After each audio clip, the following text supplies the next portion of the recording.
Assalamualaikum warahmatullahi wabarakatuh. Bertemu lagi dengan saya di pembahasan tentang serial kuliah informatika, di mana pada video kali ini kita akan melanjutkan pembahasan kita tentang kerentanan dalam keamanan. Ya. Di mana pada video kali ini kita akan membahas tentang CVE atau Common Vulnerabilities and Exposures. Ya. Apa itu dan apa hubungannya dengan kerentanan akan kita bahas kali ini.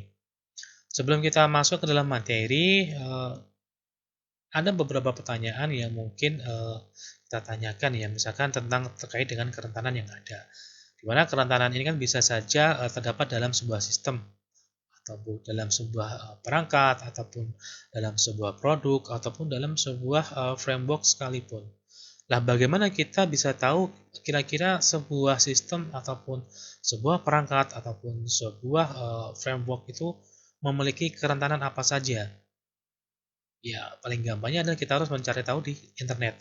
Nah, ini peran dari CV inilah yang bisa menjembatani antara eh, keingintahuan seseorang ataupun perusahaan ataupun sebuah instansi terkait dengan kerentanan-kerentanan apa saja sih yang sudah muncul terkait dengan sebuah produk. Di sini apa itu CVE? CVE adalah kepanjangan dari Common Vulnerabilities and Exposure, di mana CVE ini adalah berupa informasi atau data entry, di mana masing-masing entry ini itu berisi tentang nomor identifikasi, kemudian deskripsi dari vulnerability yang ada, dan kemudian setidaknya ada satu referensi publik terkait dengan apa? Terkait dengan kerentanan keamanan cyber yang sudah diketahui oleh publik. Artinya apa? Artinya CV ini berisi daftar dari semua kerentanan-kerentanan yang ada hingga saat ini yang sudah diketahui oleh publik. Di sini CVE adalah sebuah glosarium yang dapat mengklasifikasikan kerentanan-kerentanan yang ada.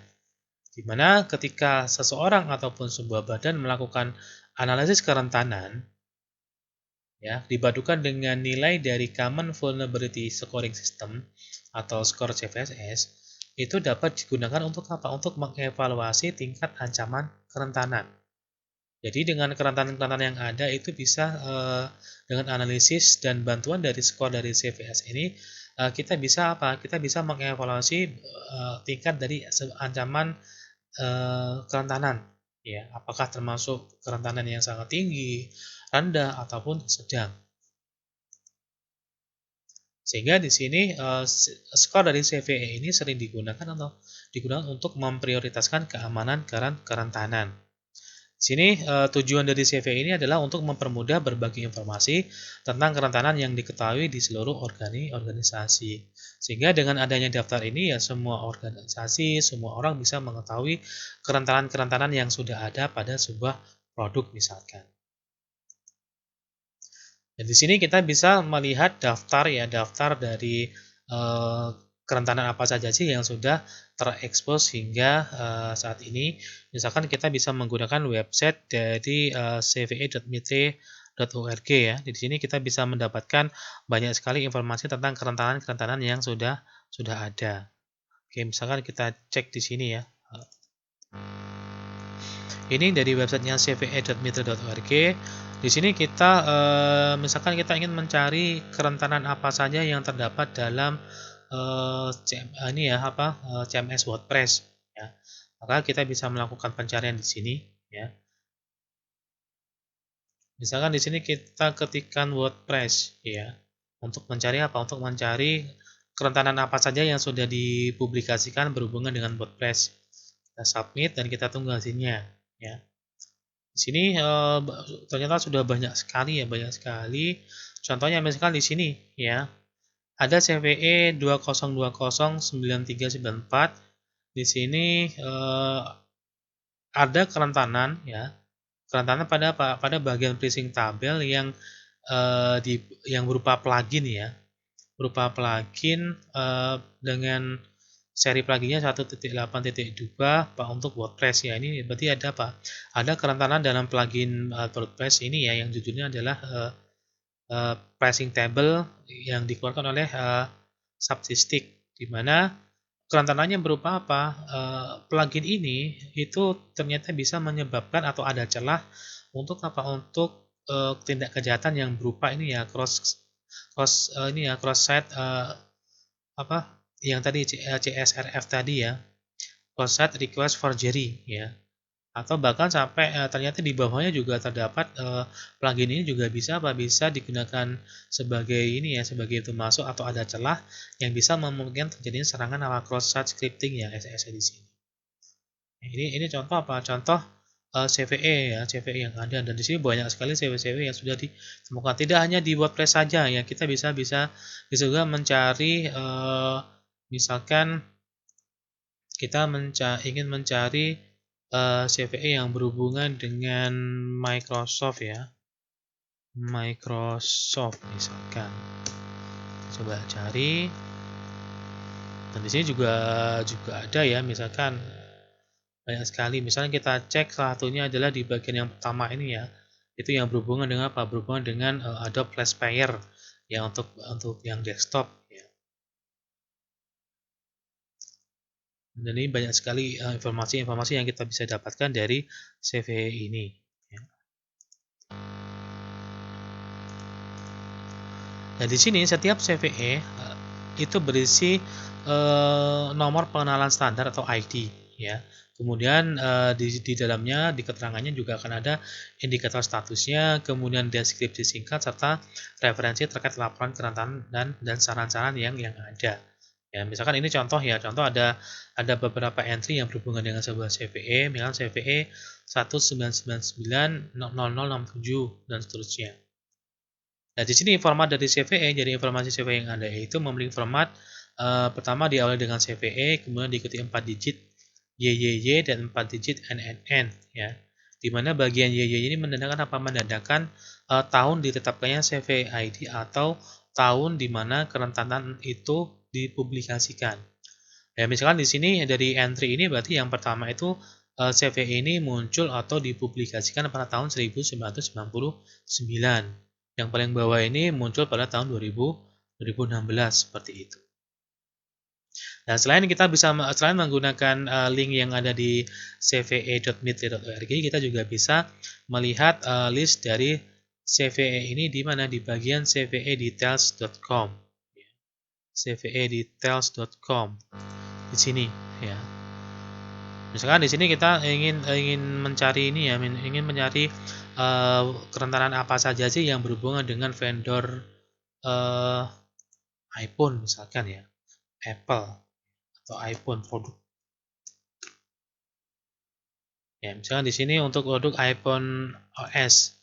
Ya, kita cek di sini ternyata vulnerability apa saja yang ada di sini. Untuk totalnya kalau berdasarkan CW detail ini ada 127 atau ada 1656 vulnerabilities yang berhubungan dengan OS yang digunakan di iPhone. Misalkan kita cek di bagian 2019 ya. Jadi ini ada CV ID-nya, kemudian ada tipenya, ada publishing date-nya, bahkan di sini ada skornya. Ya, ini skor ini untuk menentukan ini ya tingkat dari kerentanan yang ada. Biasanya semakin tinggi nilainya akan semakin berbahaya. Nah, di sini untuk kerentanannya. Kemudian apa itu CVS? Tadi kan disebutkan bahwasanya kita bisa menggunakan skor CVS ini untuk apa? Untuk menentukan atau mengevaluasi tingkat dari sebuah kerentanan. Nah, CVS ini kepanjangan dari Common Vulnerability Scoring System ya.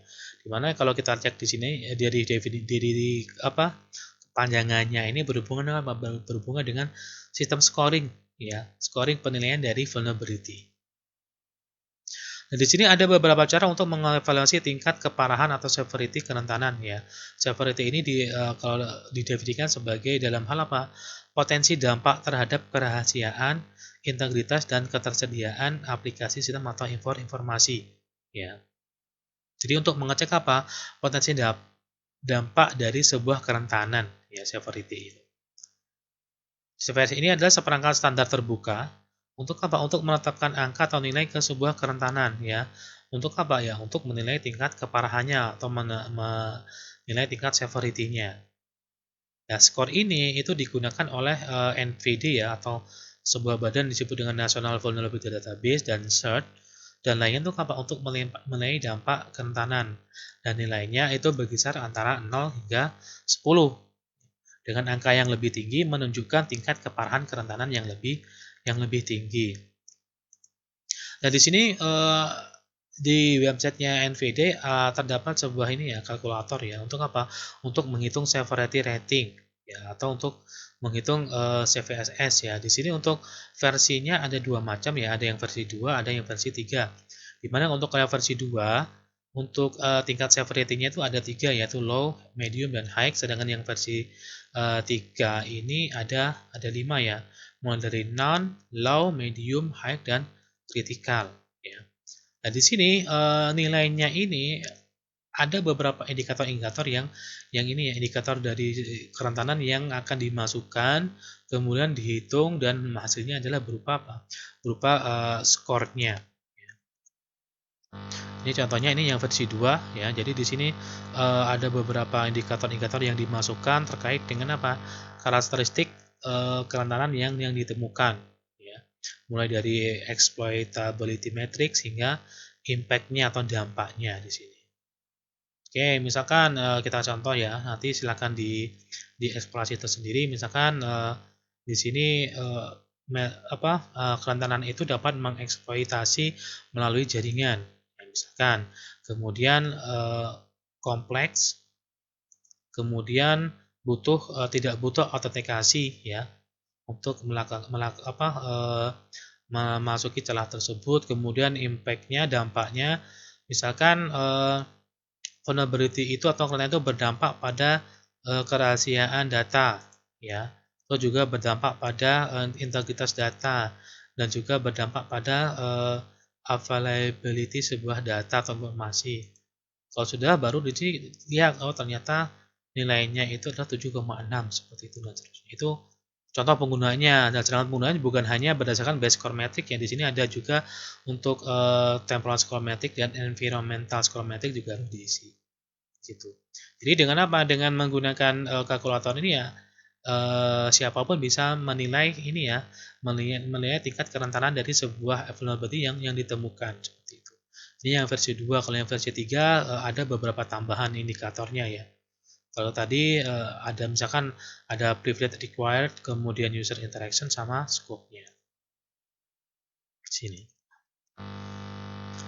Jadi dengan ini ya, dengan kalkulator ini kemudian muncul yang namanya ini ya, CVSS score. Nah, skor ini nanti yang digunakan untuk mengevaluasi tingkat ini ya, severity dari sebuah kerentanan. Oke, misalkan di sini ada contoh ini ya, contoh CVE yang muncul akhir-akhir ini ya. Yang pertama CVE pada tahun 2020 dengan nomor 3392 ya. Misalkan di sini ada kerentanan di bagian API dari Cisco IoT Fleet Network Director ya. Misalnya di sini nilainya untuk versi 3 nilainya high, untuk versi 2 nilainya medium. Dan ini dipublish pada tanggal 18 November tahun 2020. Terus berikutnya contoh lagi ada kerentanan di bagian di aplikasi ini ya, Cisco Webex Meetings ya. Sini dipublish tanggal 18 juga. Untuk skornya, severity-nya itu sangat kritikal ya, 9,1. Kemudian contohnya lagi di sini ada vulnerability tentang apa yang berhubungan dengan SQL injection ya, dimana ini bisa digunakan untuk apa? Untuk penyerangan ini yang nyerang database di sini ya. Kemudian contoh lagi beberapa contoh ini ya, misalkan di sini yang terakhir di sini dipublikasikan pada tanggal 30 November 2020, yaitu tentang vulnerability yang berhubungan dengan CSRF ya, cross-site request forgery, di mana yang terdapat di pboot CMS ya. Di mana di sini kerentanan ini bisa apa? Bisa membolehkan atau si attacker, si penyerang itu bisa apa? Bisa mengubah password dari usernya. Dan di sini untuk severity adalah medium. Dan di sini ada juga list ini ya, list CVE juga yang terbaru tahun 2020. Ini saya dapatkan dari scantitan.com, di mana ini adalah laporan terkait dengan kerentanan yang didapatkan pada bulan April tahun 2020 ya. Mulai dari ini ya, VMware vCenter, Asset Control Bypass, hingga di sini ya pada tanggal 17 April ini ada vulnerability yang berhubungan dengan Zoom Weak Encryption ya. Sebenarnya kalau kita cek bulan April itu adalah awal-awal pandemi mulai ini ya, mulai meningkat di Indonesia, dan di situ juga aplikasi Zoom juga mulai apa? Mulai menjadi aplikasi yang populer yang digunakan untuk video conference ya, untuk sekolah daring ataupun work from home. Sehingga di sini ternyata ketika dicek itu pada saat itu Zoom memiliki apa? Memiliki vulnerability atau kerentanan berupa apa? Berupa enkripsi yang lemah di situ.